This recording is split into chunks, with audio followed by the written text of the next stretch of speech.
My insurance company told me to get 3 estimates. I hate this one. But in this video, I'm going to be teaching you how to overcome it like a boss. Hey, welcome and welcome back. My name is Adam Bensman, the Roof Strategist. And everything I do here on the channel and the podcast is designed to help you smash your income goal and give every customer an amazing experience. And unfortunately, we know that an insurance company saying this, do you think they're committed to creating an amazing experience for their customer?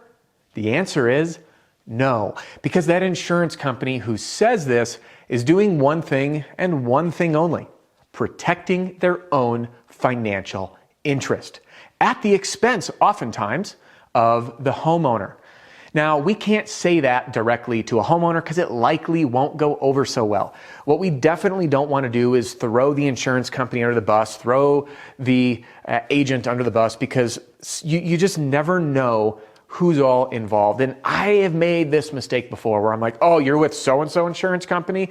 And then all the things that you just want to say start coming out. And all of a sudden you're bad-mouthing this insurance company. So let's put ourselves in the mind of our customer for a minute.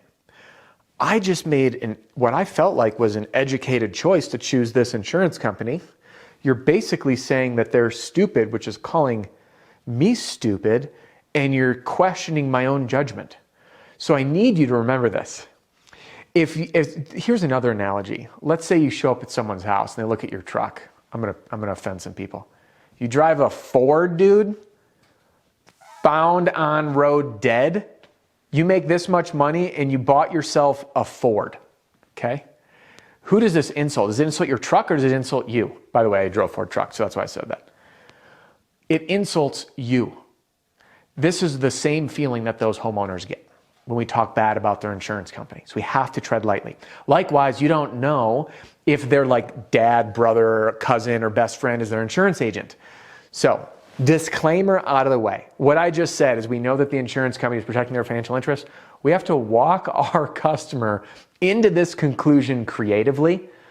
And that, my friend, is what we're going to be doing in today's video. It's just the same as people feel empowered when they've made the decision on their own versus being told what to do. Do you like being told what to do? No. Buckle your seatbelt. Pay attention. I'm talking down to you like a child. No one likes that. But instead, we're going to walk them to this conclusion. So here's how. This is a very common objection. Insurance company says they want 3 estimates. We know why. So what do we do? If you've paid attention in the past, which I hope you have, you've heard me say this. What are the most powerful questions that you can ask a homeowner? I want you to think about this. The most powerful questions you can ask a homeowner. What are they? They are the questions that the homeowner cannot answer. This is how we act this mirror, and we showcase the pain that they were not aware of. In sales, there is no action without feeling pain or a problem. So the homeowner's given this, what seems like the insurance, hey, get 3 estimates. We want to make sure it's fair and that you're getting taken advantage, you're getting a fair value. It's not how it works. We know that, right? So instead, what we need to do is mirror back the obvious to the homeowner. So when they look at it, like the fat mirror. So I'm short, I'm pretty stocky, I'm built like a fire plug. When I'm in changing rooms at certain stores, I'm like, oh man, this mirror makes me look like a monster. And those fat mirrors don't feel good. And I remember vividly what made me want to lose weight. I was at my bachelor party. God, this is kind of embarrassing, but I'm going to say it anyway. I was on an ATV and I was driving down the driveway and my brother had bought me a skin-tight, skin-colored suit with a zip-up hoodie. So my friends, because he rented this house in the middle of nowhere, and I pull up the driveway and he's got pictures of me cruising through in my little skin-tight suit. And I saw that picture from behind me and I saw my love handles pouring over my hips. That was the pain. That was the mirror that said, hey dude, you've turned into a little chunker. Time to shape up. And it was that moment. So what we need to do is give that homeowner that experience, but doing so in a tactful way. Got it? All right. So how do we do this? By asking questions that they cannot answer. So when the homeowner is presented with this from their insurance company, we want to start asking a series of questions. Number 1, did the insurance company say what would happen? I can't write this fast enough. We're going to just go on the audio here. Let's rock and roll. Number 1, did the insurance company tell you what would happen if you found someone cheaper? What are they going to say? They said, well, no, not really.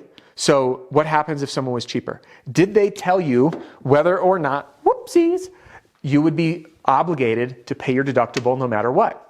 Well, they didn't quite indicate that. So, okay. And then did they tell you if you have complete freedom of choice to choose the contractor that you wish to work with? And they said, oh, well, no, not really. So, okay. Now I'd like to hit these 3 points for you so you're aware and can make the decision that's best for you.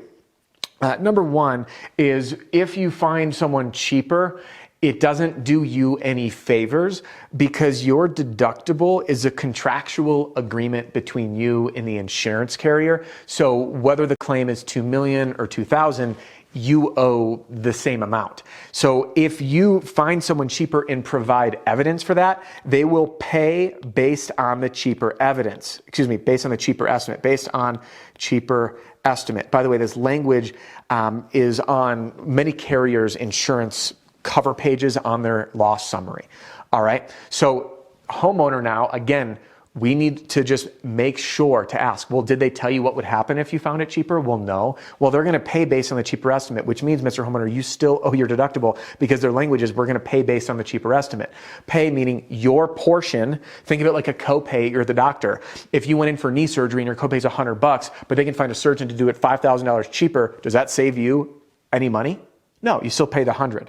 Then this is the last one. Did they tell you that you have complete freedom? Now I know that there are some policies that have the right to repair and things like that. There are preferred vendor programs, but so far as my understanding goes, and please, anyone who disagrees or has a deeper understanding of the insurance side and the legal side than I do, I encourage you to comment below because I want to make sure that these facts are accurate. That being said, my understanding, and I'm not an attorney, I'm not your attorney, and this is not legal advice, is that by law, a homeowner has the right to choose the contractor of choice. The carrier cannot dictate who can or should be used. So, Mr. Homeowner, you by law have freedom to choose whoever you wish. By the way, I know there's some, again, the right to repair, there's preferred contractor networks, but homeowners are not required to use those preferred vendors. Again, unless something I'm unaware of or something's changed. I know this is an ever-changing landscape. And your deductible, you're paying no matter what, and then if it's cheaper, they're going to pay based on their estimate, which means you pay the deductible. So, Mr. Homeowner, can I just ask one more question? And they say, yeah, say. So when the insurance company wants you to get 3 estimates, is this in your best interest or in their best interest? This is where we ask a leading question. Is it in your best interest or their best interest? Now we're highlighting to them, guiding them to, oh, wait, that's the insurance company's best interest. So say, great, Mr. Homeowner, I would agree, and I'm glad that we're on the same page. And then now is where you can transition to closing the deal. I'm going to talk on that here in a minute. That is an entire own video that I don't want to dilute the key takeaways from this. So at the end of this video, I'm going to link to another one that you may want to watch.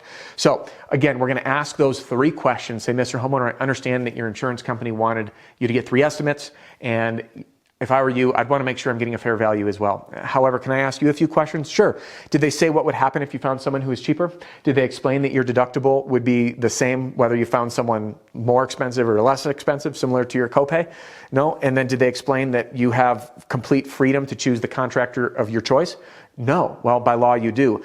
And can I ask you, now that you know this, is this getting 3 estimates in your best interest or in the best interest of the insurance company? Now, all of a sudden, what have we done? We've shown them the love handles. By the way, that's self-deprecating. I'm talking about myself. If they're overweight, don't say that. So you've highlighted their pain. You've made them aware of this. They've come to their own conclusion. And then now we can transition to positioning ourselves to close the deal.